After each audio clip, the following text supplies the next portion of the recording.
Bismillahirrahmanirrahim. Assalamualaikum warahmatullahi wabarakatuh.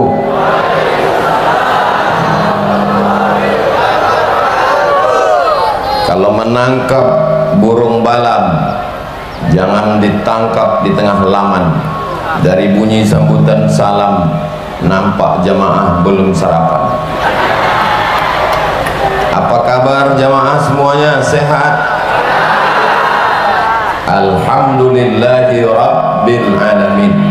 Allahumma salli ala Sayyidina Muhammad wa ala alihi wa sahbihi wa man tabi'ahu ila yaumiddin.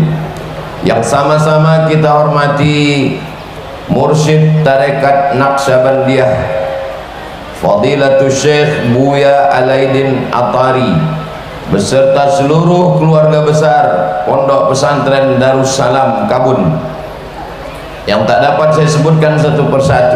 Para tamu-tamu undangan, hadirin hadirat, muslimin muslimat, semua yang hadir ini insyaallah dimuliakan Allah Subhanahu wa taala. Amin ya rabbal alamin. Acara kita pada kesempatan hari ini dua. Yang pertama, milad Pondok Pesantren Darussalam Kabun. Yang kedua adalah haul Syekh Aidarus bin Syekh Abdul Ghani Al-Kampari. Hala yahulu haulan. Haul dalam zakat artinya harta yang sudah disimpan 1 tahun. Ibu-ibu, bapak-bapak yang menyimpan tabungan 100 juta, syaratnya pertama haul, sudah dipegang selama 1 tahun. Ini kalau dilihat dari wajahnya nampaknya tabungannya paling sedikit ini 100 juta. Dari bunyi aminnya macam tak yakin. Jadi syaratnya al-milkul tam, kepemilikannya penuh, bukan musyarakah berkongsi, bukan hutang. Yang kedua adalah haul, sudah sampai 1 tahun. Jadi haul artinya 1 tahun meninggalnya guru, biasanya guru-guru mursyid, ulama-ulama diperingati. Perbuatan ini dikritik. Untuk apa mengenang orang yang sudah meninggal dunia? Maka perbuatan itu katanya bid'ah. Kalau bid'ah berarti dhalalah. Kalau dhalalah berarti masuk neraka. Kalau haul ini bid'ah, maka yang mengundang masuk neraka, yang diundang juga masuk neraka. Dan yang paling panas nerakanya yang ceramah.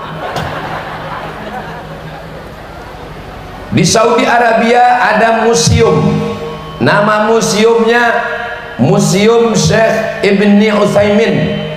Di dalamnya ada kacamata Syekh Ibnu Utsaimin.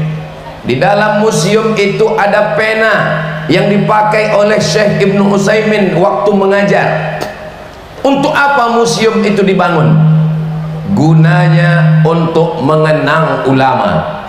Kenapa haul bid'ah? Kenapa membangun museum tidak bid'ah? Padahal dua-duanya adalah mengenang ulama. Di Saudi Arabia dibuat acara, judul acaranya Usbu' Muhammad bin Abdul Wahhab.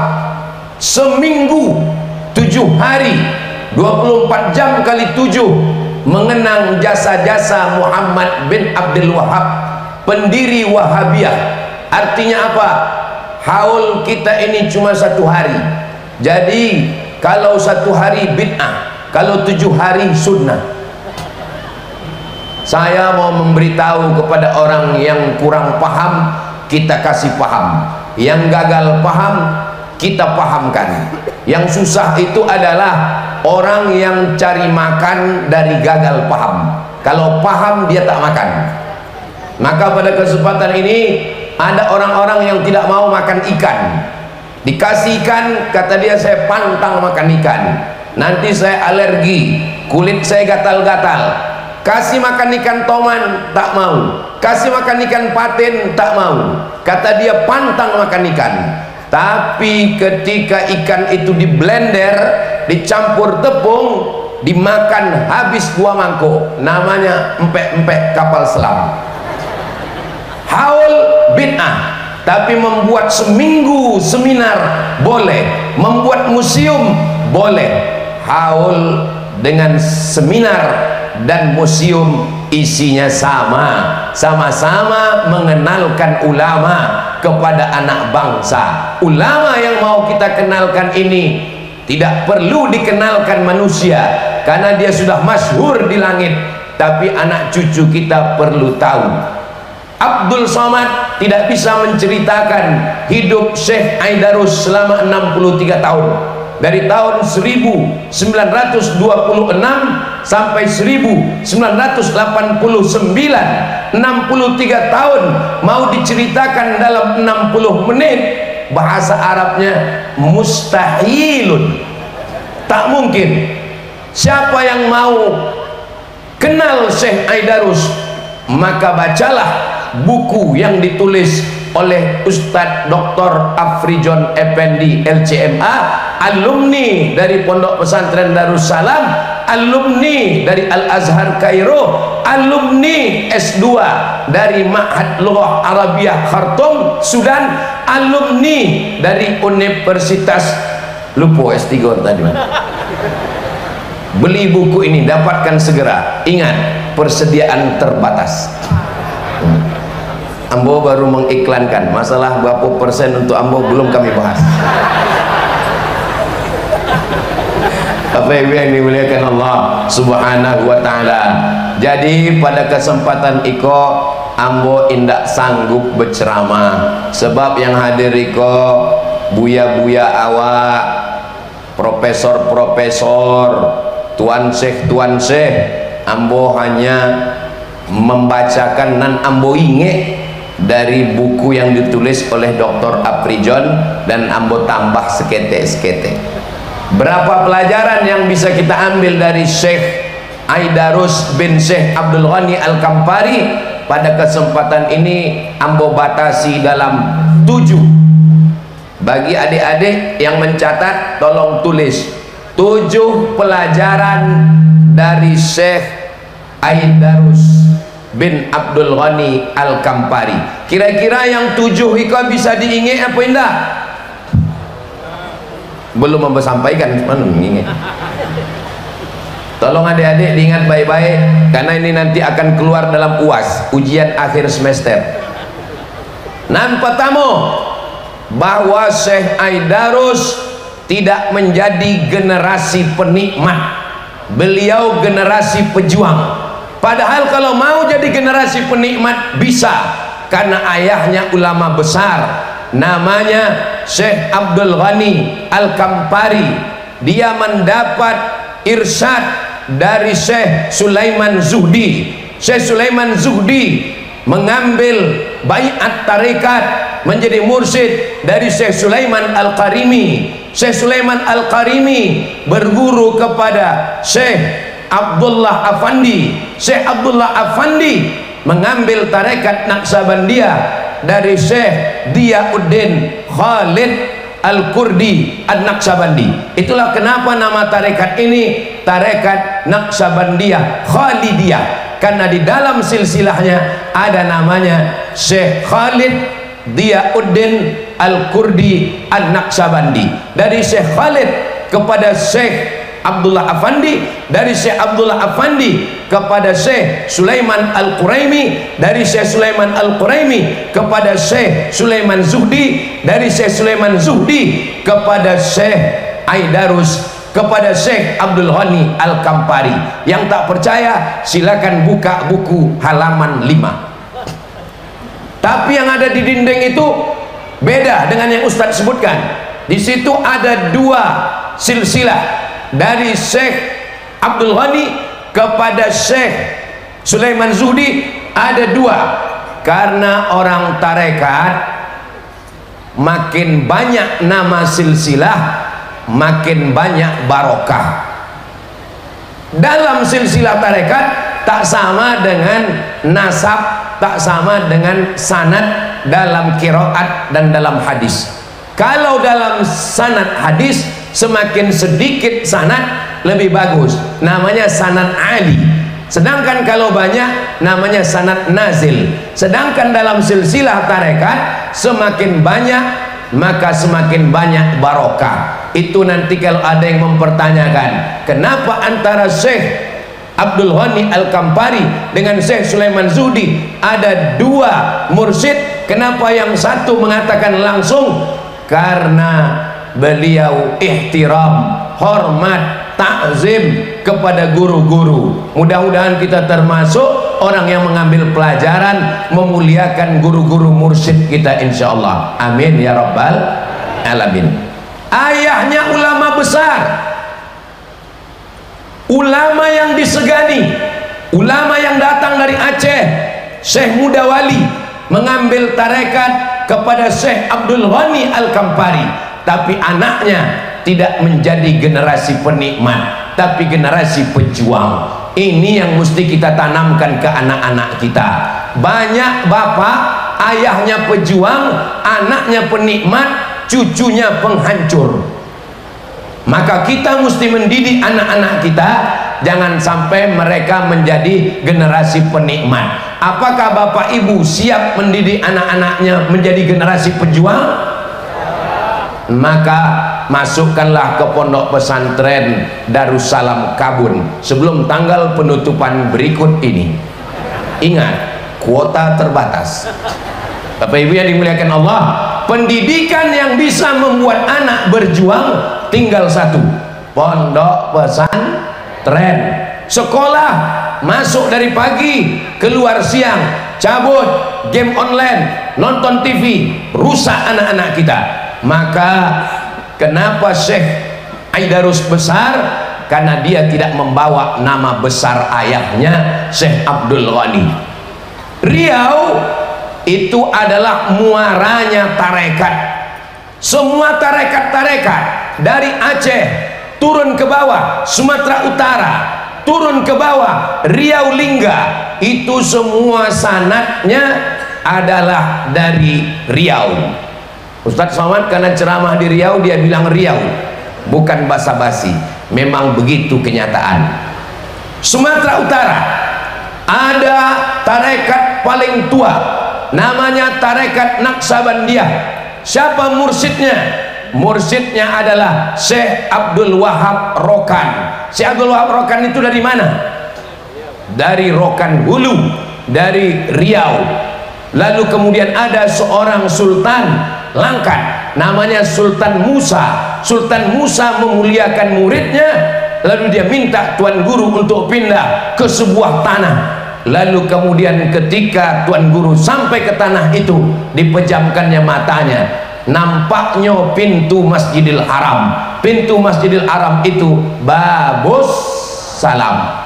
Orang Melayu susah menyebut Babus Salam. Nak kemana? Besilam. Kita naik ke atas Aceh, tarekat Naksabandiyah, semua silsilah Naksabandiyah di Aceh itu diambil dari Syekh Mudawali Labuhan Haji.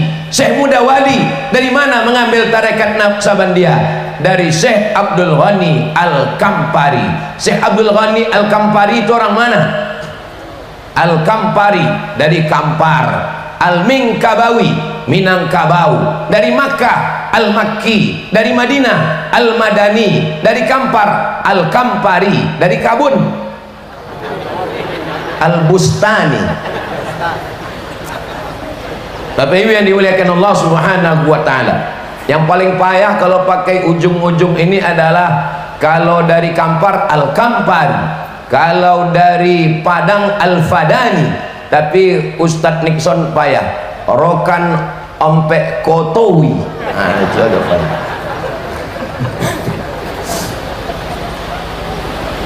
Sekarang kita pergi ke Kepulauan Riau, saya pergi ke Batam. Silsilah tarekat Naksabandiyah orang Batam, orang Kepulauan Riau, dari mulai Sungai Kampar tembus ke Penyalai sampai ke Batam, sampai ke Malaysia. Itu silsilah tarekatnya dari mana? Saya pergi ke Batam, saya tanya, Tuan Syekh tarekatnya dari mana? Dari Syekh Ja'far Pulau Godang. Syekh Ja'far Pulau Godang dari siapa? Dari Syekh Abdurrahman Tanjung Alai. Syekh Abdurrahman Tanjung Alai dari mana? Dari Syekh Mahmudin Deli. Syekh Mahmudin Deli dari siapa? Dari Syekh Ismail bin Ahmad Al-Minkabawi Simabur. Syekh Ismail dari siapa? Dari Syekh Abdullah Afandi. Syekh Abdullah Afandi dari siapa? Dari Syekh Diyauddin Khalid Al-Kurdi An-Naqsabandi. Bisa diingat? Kalau tuan ke Pulau Penyengat, jangan lupa beli ikan. Memang susah untuk mengingat kalau awak belum sarapan. Jangan khawatir, yang tidak bisa mengingat, tonton ulang ceramah Ambo di channel Ustadz Abdul Somad Official. Subscribe, like, share, and comment. Ya, iklan itu memang sesudah 10 menit bawa masuk. Kesimpulannya, dari Aceh, dari Sumatera Utara, dari Kepulauan Riau, sanad silsilah tarekat berasal dari Riau, bumi lancang kuning. Bangga tidak jadi orang Riau? Saya kedatangan tamu dari Jawa. Orang tamu ini bertanya ke Ambo, Ustadz, tolong Ustadz ceritakan silsilah keilmuan orang Riau. Lamu Ambo temono. Silsilah Sahih Bukhari ndak dapat. Silsilah Qiraat ndak dapat. Untung ada tarekat. Tarekat kola yang menyelamatkan awak. Bisa awak menyambungkan nasab silsilah awak ke Sayyidina wa Maulana Muhammad sallallahu alaihi wasallam. Cuba kalau ndak ada Syekh Ja'far Pulau Godang. Cuba kalau ndak ada Syekh Abdul Ghani Al-Kampari. Cuba kalau ndak ada Syekh Abdul Wahab Rokan. Ditanya orang Ambo, coba Ustaz sebutkan silsilah keilmuan orang Riau. Tepat Ambo jawab, lancang kuning belayar malam. Bapak Ibu yang dimuliakan Allah SWT, iko poinan pertama, jangan jadikan anak kita manja, tapi kan jadikanlah dia pejuang. Syekh Abdul Ghani Al-Kampari membuat anaknya menjadi pejuang. Itulah dia Syekh Aidarus. Syekh Aidarus tidak ingin anaknya manja, diterbangkan ke Kairo, Mesir. Itulah dia Buya Alaidin At-Tari. Kalau mau Buya Alaidin bisa hidup tenang, nyaman, tak perlu pergi ke Mesir. Buya Alaidin tidak mau anaknya menjadi penikmat, dikirim ke Kairo. Itulah dia Ustadz Amal Fatullah yang sekarang berjuang di DPRD Provinsi Riau. Mudah-mudahan beliau, tunggu, ini bukan iklan gubernur, bukan. Tapi kalau diambil KPU enggak apa juga. Kepoinan pertama, jangan jadikan anak kita manja. Maka kalau anak kita mau baik, supaya dia berdikari, maka masukkan dia pondok pesantren. Datang bersama kita Habib Haidar bin Syihab. Beliau zuriat Rasulullah sallallahu alaihi wasallam. Mudah-mudahan kita termasuk pencinta Nabi dan para keturunan Nabi Muhammad SAW. Amin ya rabbal alamin. Poin yang kedua, Syekh Aidarus bin Syekh Abdul Ghani Al-Kampari menuntut ilmu dari berbagai macam ulama di Kabupaten Kampar, di Payakumbuh, di Pariaman. Tapi yang paling lama selama 11 tahun itu adalah di Labuhan Haji, Pondok Pesantren Darussalam, di bawah asuhan langsung Syekh Mudawali. Syekh Mudawali punya anak doktor pertama usul fikih di Al-Azhar, namanya Syekh Muhibbuddin Wali, Profesor Dr. Muhibbuddin Wali. Anak-anak Syekh Mudawali menganggap Buya Aidarus sebagai abang mereka, karena Syekh Aidarus tidak hanya sebagai murid, tapi juga sebagai staf, sebagai asisten, sebagai orang kesayangan, sebagai keluarga. Itulah kenapa hubungan yang sangat erat. Berapa lama belajar? 11 tahun. Apakah santri Darussalam siap di Kabun 11 tahun?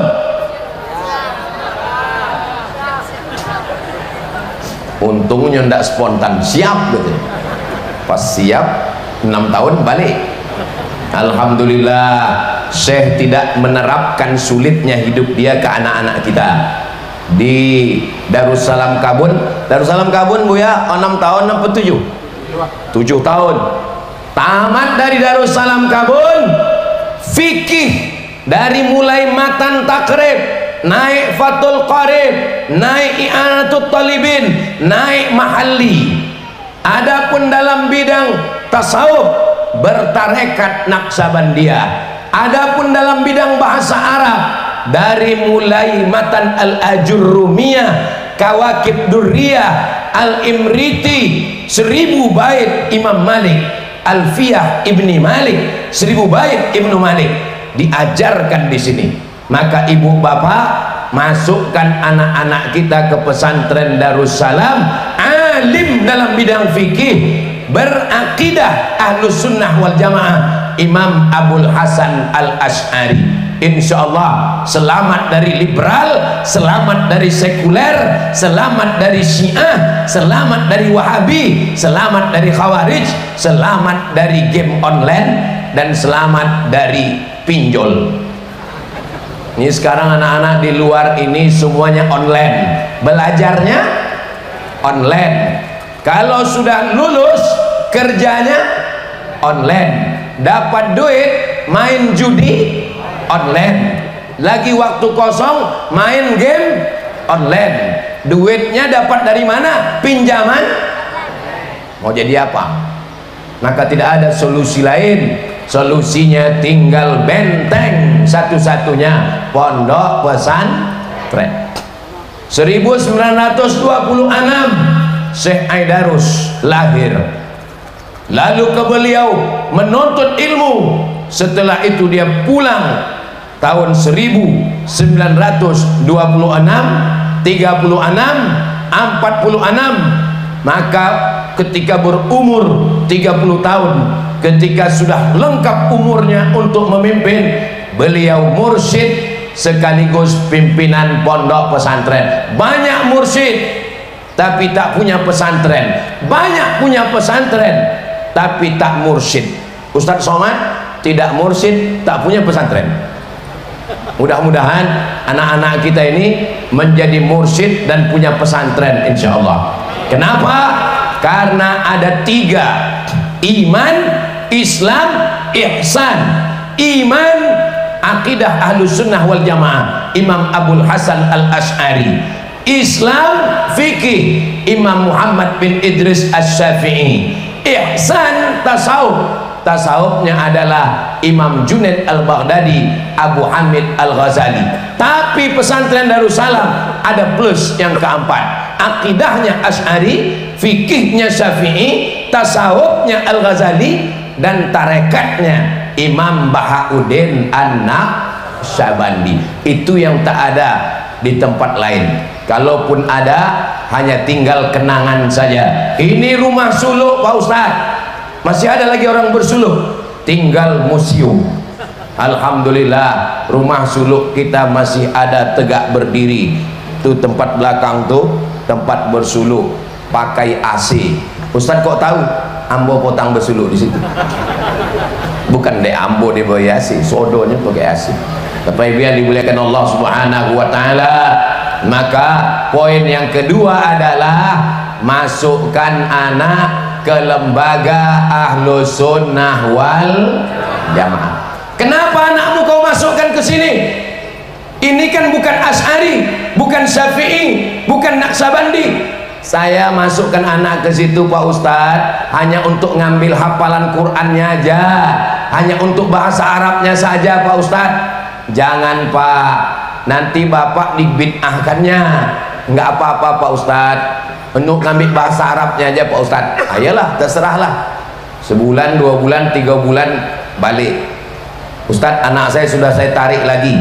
Kenapa Bapak ambil? Dulu kata Bapak mau ngambil bahasa Arab sama hafalan Quran. Setelah saya pikir-pikir Pak Ustadz, tak ada gunanya anak saya hebat bahasa Arab, hafal Quran, kalau saya dan istri saya dimasukkannya ke neraka.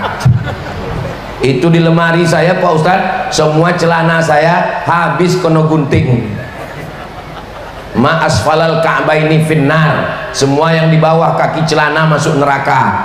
Assalamualaikum Ustadz Somad. Waalaikumsalam. Bisa Ustadz datang ke rumah saya? Kenapa Pak? Ini keponakan saya pulang karena berkelahi dengan ayahnya. Apa masalahnya Pak? Narkoba? Bukan. Geng motor? Bukan. Judi online? Bukan. Apa masalahnya Pak? Semua celana ayahnya diguntingnya Pak, karena katanya masuk neraka. Lalu saya bilang, tahan keponakan kamu tuh, jangan kasih dia balik ke rumah. Kalau dia balik ke rumah, 2 gendangnya. Kalau tak ayahnya syahid, inyo syahid.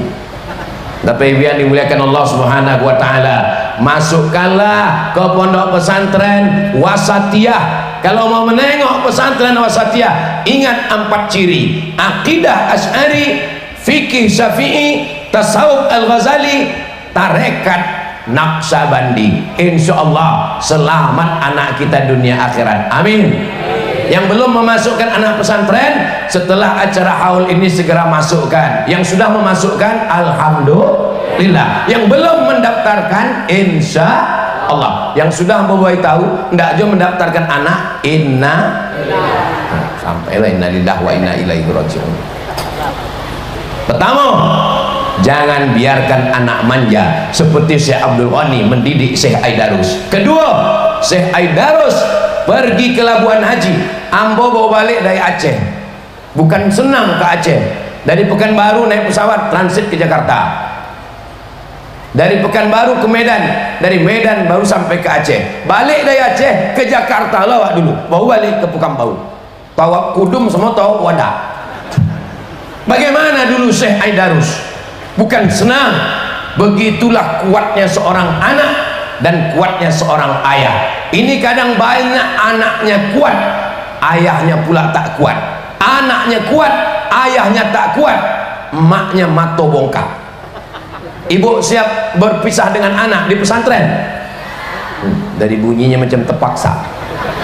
Insya Allah, mudah-mudahan anak ibu semuanya menjadi ulama seperti Syekh Aidarus. Sebelum balik nanti ziarah ke makam, bertawassul. Atawassalu ilaika biwaliyika salih.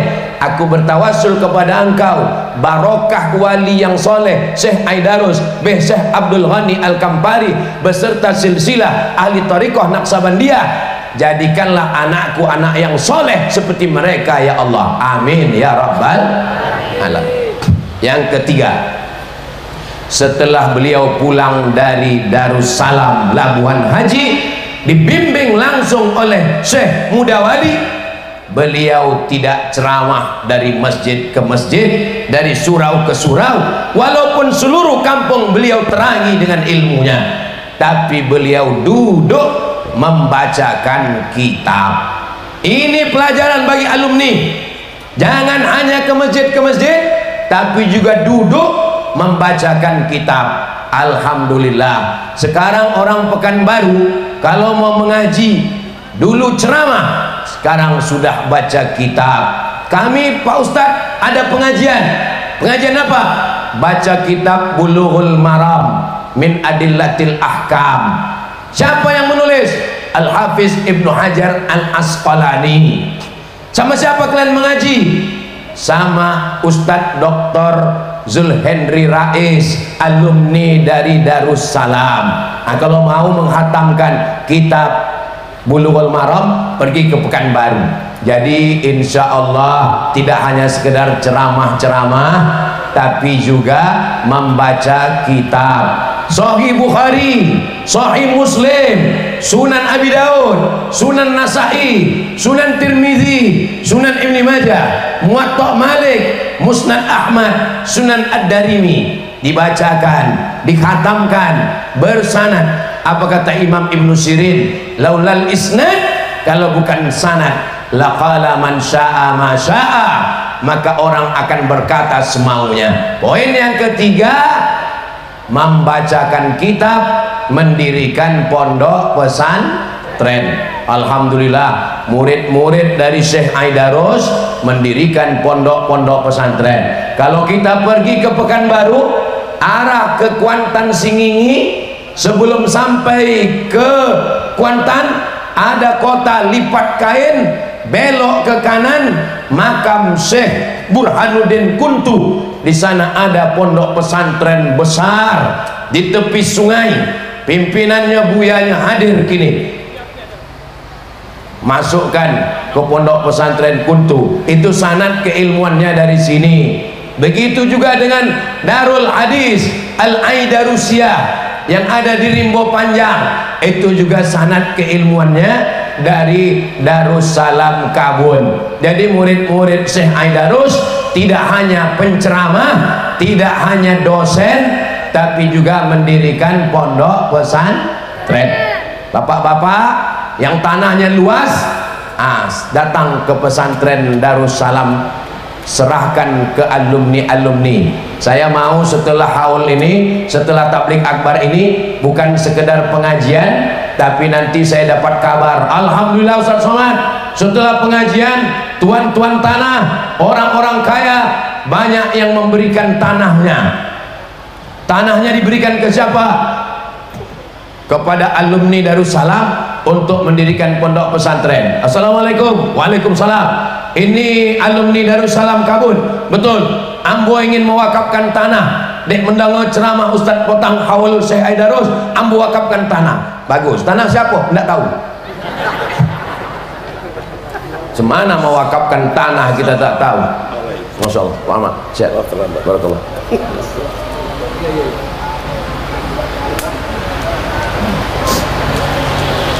Saya tidak suka kalau saya sedang ceramah itu dipotong. Kenapa?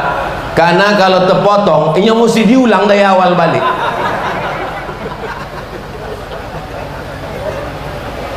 Kalau tuan pergi memotong di hari Jumat, saya memang tak suka kalau ceramah dipotong, kecuali yang memotong itu Pak Ahmad. Pak Ahmad ke kawan nawak lamu. Kita doakan Pak Ahmad sehat insyaallah. Sampai mana tadi? Nampak tamu, jangan biarkan anak kita manja. Syekh Aidarus dididik oleh Syekh Abdul Ghani. Yang kedua, masukkan ke pondok pesantren. Yang ketiga, setelah tamat pesantren, walaupun nanti jadi bupati, walaupun jadi gubernur, tetap punya pesantren. Bapak ibu pergi nanti ke Rokan Hulu, nampak masjid besar namanya Masjid Islamic Center Pasir Pengarayan, belok kanan itu ada SMP Tahfiz Quran, itu punya Pak Ahmad waktu dia jadi bupati Rokan Hulu. Walaupun dia bupati tapi tetap punya pesantren. Begitu juga dengan alumni, silakan mau jadi apa, mau jadi anggota dewan, ikut jejak alumni, namanya Ustadz Amal Fatullah. Mau jadi kepala daerah, ikut jejak alumni, namanya Ustadz Esfaraini. Lah jadi? Hah? Ambo sebenarnya pura-pura tidak tahu.